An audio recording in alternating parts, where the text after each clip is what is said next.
सुप्रभात विद्यार्थियों, मैं डॉक्टर नवल किशोर, सहायक आचार्य हिंदी, आप सभी का एक बार पुनः इस ऑनलाइन क्लास में स्वागत करता हूं।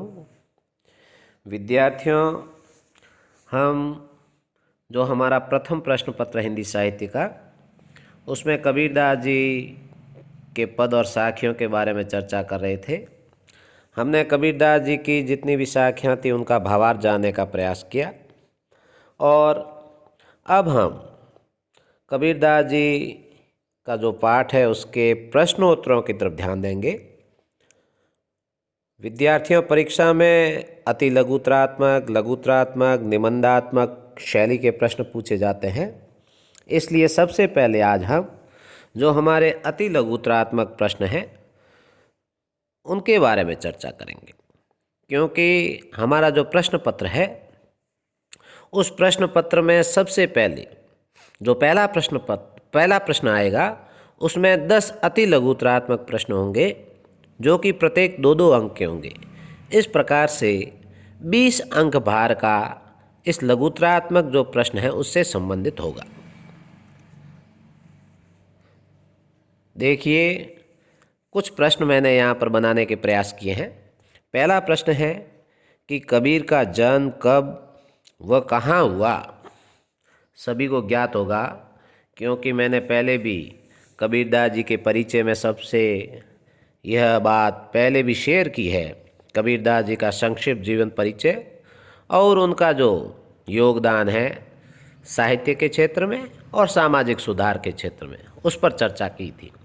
इसलिए सभी को ज्ञात ही होगा कि कबीर का जन्म 1398 ईस्वी में और काशी में हुआ। दूसरा प्रश्न देखिए, कबीर किस काल के कवि थे। हिंदी साहित्य का जो इतिहास है विद्यार्थियों, उसे भिन्न भिन्न विद्वानों ने अलग अलग भागों में बांटा है। आचार्य शुक्ल ने इसे 4 भागों में बांटा है। आदिकाल, जिसे वीर गाथा काल कहते हैं, उसके बाद पूर्व मध्यकाल, जिसे भक्ति काल का नाम दिया है, और इसी काल से संबंधित कबीर है। तो कबीरदास जी, यदि बड़ा प्रश्न आ जाए कि किस काल के कवि थे, तब तो आप सीधा उत्तर देंगे कि भक्ति काल के। और अगला प्रश्न देखिए, यह भी पूछा जा सकता है कि जो कबीर है भक्ति काल की कौन सी काव्य शाखा या धारा से संबंधित कवि थे। तो आप लिखेंगे विद्यार्थियों, कबीर भक्ति काल की निर्गुण काव्य धारा की ज्ञान मार्गी शाखा के कवि थे। भक्ति काल में भी मुख्य रूप से 2 काव्य धाराएं थी, एक सगुण और दूसरी निर्गुण। जो ज्ञान मार्गी शाखा है या संत काव्य धारा है, यह निर्गुण काव्य धारा से संबंधित है, और जो दूसरी इसी के अंतर्गत एक और थी जिसे सूफी काव्य धारा भी कहते हैं या प्रेम मार्गी शाखा भी कहते हैं। इसी प्रकार से जो सगुण काव्य धारा थी उसके अंतर्गत राम मार्गी काव्य शाखा और कृष्ण मार्गी काव्य शाखा, ये दोनों शाखाएं थी। तो इस प्रकार से यदि प्रश्न पूछ ले कि कबीर भक्ति काल की कौन सी काव्य शाखा के कवि हैं, काव्य धारा के कवि हैं, तो आप लिखेंगे भक्ति काल की निर्गुण काव्य धारा, उसमें भी कौन सी, ज्ञान मार्गी शाखा के कवि हैं। अगला प्रश्न देखते हैं विद्यार्थियों, कबीर के माता पिता का क्या नाम था। इस प्रकार से प्रश्न आ जाए तो माता पिता के बारे में कोई विशेष जानकारी या ज्ञात तथ्य नहीं है। तो आप लिखेंगे कबीर का जन्म वास्तव में विवादास्पद रहा है, लेकिन इनका जो पालन पोषण किया है वह जुलाहा परिवार ने किया है, और उसमें उनके आप नाम भी लिख सकते हैं कि इनका पालन पोषण जुलाहा परिवार में नीरू व नीमा द्वारा हुआ। अगला प्रश्न देखिए विद्यार्थियों, यह प्रश्न कई बार आ चुका है पहले भी परीक्षा में, और आपको भी ज्ञात होना चाहिए, कबीर के गुरु का क्या नाम था। तो पहले भी मैंने बताया जैसा कि कबीर के गुरु का नाम है रामानंद। रामानंद जी के 12 शिष्य माने जाते हैं, जिसमें कबीर, धन्ना, पीपा, रैदास ये मुख्य थे। और एक जगह कबीर ने स्वयं भी लिखा है कि काशी में हम प्रकट भय रामानंद चेताए, अर्थात मेरा जन्म तो काशी में हुआ है, लेकिन मुझे जगाने का, चेताने का जो काम किया वो मेरे गुरु रामानंद जी ने किया। अब हम अगले प्रश्नों की तरफ बढ़ें। अगला प्रश्न है, कबीर की पत्नी व पुत्र पुत्री का क्या नाम था? आपको पता है कि कबीर संत होते हुए भी ग्रस्त थे, उनकी अपनी गृहस्थी थी। उनकी पत्नी का नाम, पुत्र पुत्री का नाम भी तुम्हें ज्ञात होना चाहिए। तो कबीर की पत्नी का नाम तो था लोई, कबीर की पत्नी का नाम लोई, और पुत्र पुत्री का नाम क्रमशः कमाल व कमाली था। कहने का तात्पर्य पुत्र का नाम कमाल और पुत्री का नाम है कमाली। एक जगह कबीर खुद भी लिखते भी हैं कि बूढ़ा वंश कबीर का उपजा पूत कमाल, हरि भजन छाड़ी के घर ले आया है माल। कहने का तात्पर्य कबीरदास जी कहते हैं मेरा वंश है, बूढ़ा वंश कबीर का, वो डूबने वाला है। क्यों? क्योंकि उपजा पूत कमाल, इस वंश में कमाल जैसा पुत्र हुआ है जिसने क्या किया? हरि भजन छाड़ी के, हरि भजन को छोड़कर जो सबसे महत्वपूर्ण धन है, रत्न है, उसको छोड़ के घर ले आया है माल, जो भौतिक धन है उसको घर ले आया है। यह डूबने का ही संकेत है। अगला प्रश्न देखते हैं, कबीर की रचनाओं का संकलन किस ग्रंथ में या किस नाम से किया गया है? तो पहले भी आपको बताया कि जो कबीर की रचना है उनका संकलन उनके शिष्यों के द्वारा ही विद्यार्थियों बीजक नाम से किया गया, बीजक। अगला प्रश्न भी इसी प्रकार का है, यह भी कई बार आ भी चुका है और महत्वपूर्ण प्रश्न है, बीजक के कितने भाग लिखिए? कबीर की रचनाओं का जो संकलन है बीजक, उसके कितने भाग हैं? तो आपको पहले भी बताया, बीजक के 3 भाग हैं, साखी, सबद और रमैनी। साखियाँ भी पढ़ी, कुछ रमैनियाँ भी थी। अगला प्रश्न है, कबीर के व्यक्तित्व की क्या विशेषताएं हैं? कबीर के व्यक्तित्व की विशेषताएं पूछ ले, और इसी प्रकार का लघुत्तरात्मक प्रश्न पूछ ले जो 2 अंक का है, तो आप लिख सकते हैं कबीर परम संतोषी, उदार, स्वतंत्र चेता, निर्भीक, सत्यवादी, साथ ही सत्य व प्रेम के समर्थक, बाह्य आडंबर विरोधी और क्रांतिकारी सुधारक थे। इस प्रकार से कबीर का जो व्यक्तित्व है इन विशेषताओं से परिपूर्ण था।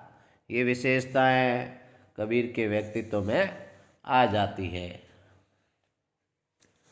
अगला प्रश्न है, कबीर ने विवाह के रूपक के द्वारा किसका मिलन बताया है? ये विद्यार्थियों आपके अभी पहला ही जो पद था उसी में भी आया था कि कबीर ने विवाह के रूपक के द्वारा किसका मिलन बताया है। तो कबीर कह रहे हैं कि मेरा एक अभूतपूर्व विवाह होने जा रहा है और स्वयं परमात्मा जो है पति के रूप में है। इस प्रकार से उन्होंने इस विवाह के रूपक के द्वारा आत्मा का परमात्मा से मिलन बताया है। किसका मिलन बताया विद्यार्थियों? आत्मा का परमात्मा से मिलन है, उसका वर्णन यहाँ पर कबीरदास जी ने किया है। अगला देखिए, कबीर ने क्या अचंबा देखा? कबीर ने क्या अचंबा देखा? कबीरदास जी का पद है, एक अचंबा देखा रे भाई, ठाड़ा सिंह चरावे गाई। तो इस प्रकार से कबीरदास जी क्या अचंबा देखते हैं कि कबीर ने यह अचंबा देखा कि सिंह रूपी ज्ञानी जीवात्मा को इंद्रियां रूपी जो गाय है वो क्या कर रही है? चरा रही है। और यह देखकर कबीरदास जी अचंभित रह गए हैं। तो कबीरदास जी क्या अचंबा देखते हैं कि ज्ञानी है जीवात्मा, तो ज्ञानी जीवात्मा को इंद्रियां रूपी जो सिंह का प्रतीक है, सिंह रूपी ज्ञानी जीवात्मा को इंद्रियां रूपी जो गाय है वे चरा रही है, और इसे देखकर कबीरदास जी को बड़ा ही अचरज होता है, अचंभा होता है। अगला प्रश्न देखते हैं। कबीर ने मन से जागते रहने को क्यों कहा है? कबीर ने कहा ना कि मन गाफिल होकर मत सोए, जागते रहो, मन रे जागते रहिए। क्यों कहा है? क्योंकि मन के असावधान होकर सोते रहने पर काम क्रोध रूपी चोर जो हैं वे सद्वृत्तियों को चुरा लेते हैं। जो मन में निवास करने वाली सद्वृत्तियां हैं उनको वे चुरा लेते हैं। अतः मन को जागते रहना चाहिए, ये उनका मानना है। तो कहने का तात्पर्य ये है कि मन की जो सद्वृत्तियां हैं उन्हें काम है, चोर है, क्रोध रूपी जो चोर काम क्रोध रूपी जो चोर हैं वे चुरा लेते हैं। इसलिए मन को सदैव सचेत और जगते हुए रहना चाहिए। कबीर ने जगत का सार क्या बताया है? जगत का सार तत्व बताया है। किसे बताया है? तो इसमें आप लिखेंगे विद्यार्थियों, ये भी पद आपके पाठ्यक्रम में ही था कि कबीर ने मन, वचन व कर्म से ईश्वर के नाम का स्मरण करने को ही जगत का सार बताया है। क्योंकि आपने विद्यार्थियों जैसा पढ़ा कि कबीरदास जी स्वयं कहते हैं कि मन से, वचन से और कर्म से, तीनों से ही ईश्वर है उसके नाम का जाप करते रहना चाहिए। और उसी में ही क्या है कि संसार का है वो सार है, इसके अलावा कुछ भी नहीं है। इसलिए वे लिखते भी हैं, मनसा वाचा कर्मना कबीर सुमिरन सार। कबीर कहते हैं कि नाम स्मरण, वो भी किससे? मन, वचन और कर्म से। परमात्मा या प्रभु के नाम का स्मरण है, वही इस जगत का सार है। अगला प्रश्न देखते हैं। अगले प्रश्न में कबीरदास जी के बारे में जो प्रश्न है वो यह है कि कबीर जीवात्मा को मोह निद्रा में सोते देखकर दुखी क्यों हो जाते हैं? कबीरदास जी को जीवात्मा को मोह रूपी जो निद्रा है उसमें सोते हुए देखकर बड़ा दुख होता है। ऐसा क्यों है? तो इसका उत्तर आप लिखेंगे कि कबीर है जीवात्मा को मोह निद्रा में सोते देखकर इसलिए दुखी है क्योंकि जिसका स्थायी निवास कब्र में है, अर्थात मृत्यु जो है वो अवश्यम भावी है, वह जीवात्मा ईश्वर के सम्मुख दुखड़ा रोने के बजाय निश्चिंत होकर सो रही है। इसलिए कबीर को बड़ा ही खेद और दुख होता है। इसलिए कबीर कहते भी हैं यहाँ पर कि जाका बासा गोर में सो क्यों सोवे सुख, कि जिसका जो वास स्थायी निवास है वह गोर में, अर्थात जिसकी मृत्यु निश्चित है, वह इस प्रकार से सुख की नींद में कैसे सो सकता है। अगला प्रश्न है कि चारों ओर किस प्रकार की आग देखकर कबीर चमक उठते हैं?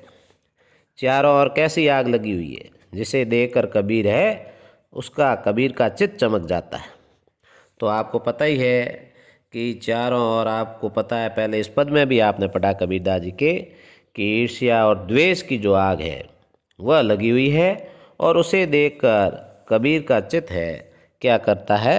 चमक उठता है। कबीर चित्त चमकिया चहुँ दिशि लागी लाई, चारों दिशा लाए आग देखकर ईर्ष्या द्वेष रूपी जो आग है वह देखकर कबीर का चित्त है चमक उठता है। अब हम आगे बढ़ते हैं। कबीर की आंखों में झाई व जीभ में छाले क्यों पड़ गए हैं?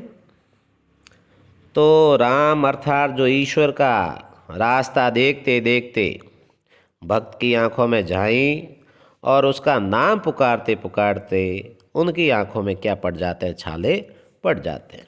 यहाँ पर आत्मा का जो परमात्मा से मिलन है उसकी बहु प्रतीक्षा है वो बताई गई है, और ये बताया गया है कि उसका रास्ता देखते देखते आंखों में जाई और नाम पुकारते पुकारते जीभ में है छाले पड़ जाते हैं।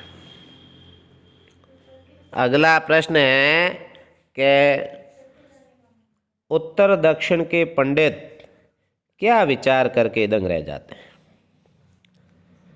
यह भी आपके पाठ्यक्रम में ही आया एक पद है कि उत्तर दक्षिण के पंडित क्या विचार करते दंग रह जाते हैं।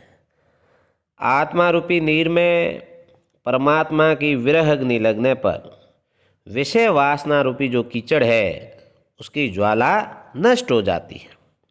नीर में अग्नि लगने और कीचड़ के जलने की बात से उत्तर और दक्षिण के पंडित भी क्या रह जाते हैं, दंग रह जाते हैं। तो आग लगी है और किस में लगी है, कीचड़ जल गया है, लेकिन कीचड़ यहाँ पर विषय वासनाओं का प्रतीक है, इसलिए विषय वासना रूपी जो कीचड़ है उस आत्मा रूपी नीर में परमात्मा की जो विरग्नि है उसके लगने से वो नष्ट हो जाते हैं। इस प्रकार से नीर में अग्नि लगना और कीचड़ के जलने की बात है, उसको समझने में उत्तर और दक्षिण के पंडित भी हैं दंग रह जाते हैं। अगला प्रश्न है, कबीर के अनुसार कौन सा रसायन सबसे मधुर है? सबे रसे में कियो, ये पद आपने भी पढ़ा होगा और आपको पता है कि कबीर के अनुसार ईश्वरीय प्रेम का जो रसायन है वह सबसे मधुर है।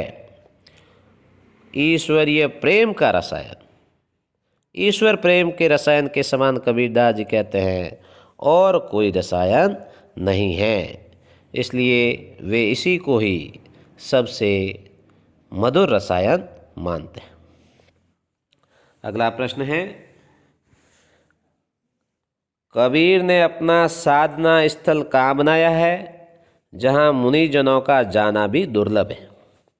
तो इसका उत्तर आप लिखेंगे विद्यार्थियों, कबीर ने अपना जो साधना स्थल है वह शून्य मंडल में बनाया है, जहाँ बड़े बड़े मुनि वृंद हैं, वे भी जाने की बाट देख रहे हैं, मार्ग खोज रहे हैं।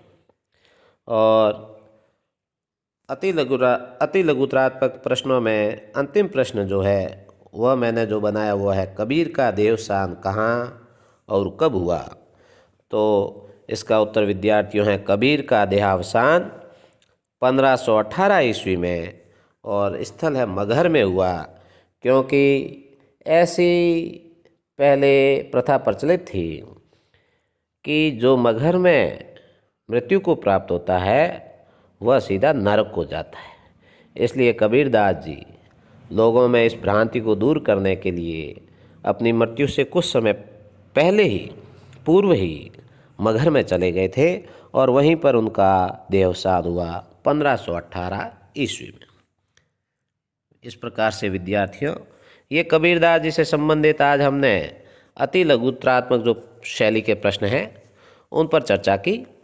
अब हम कबीरदास जी से संबंधित अन्य जो प्रश्न हैं या जो निबंधात्मक शैली के प्रश्न हैं उस पर अगले कालांश में चर्चा करेंगे। तब तक आप सभी का बहुत बहुत आभार और धन्यवाद।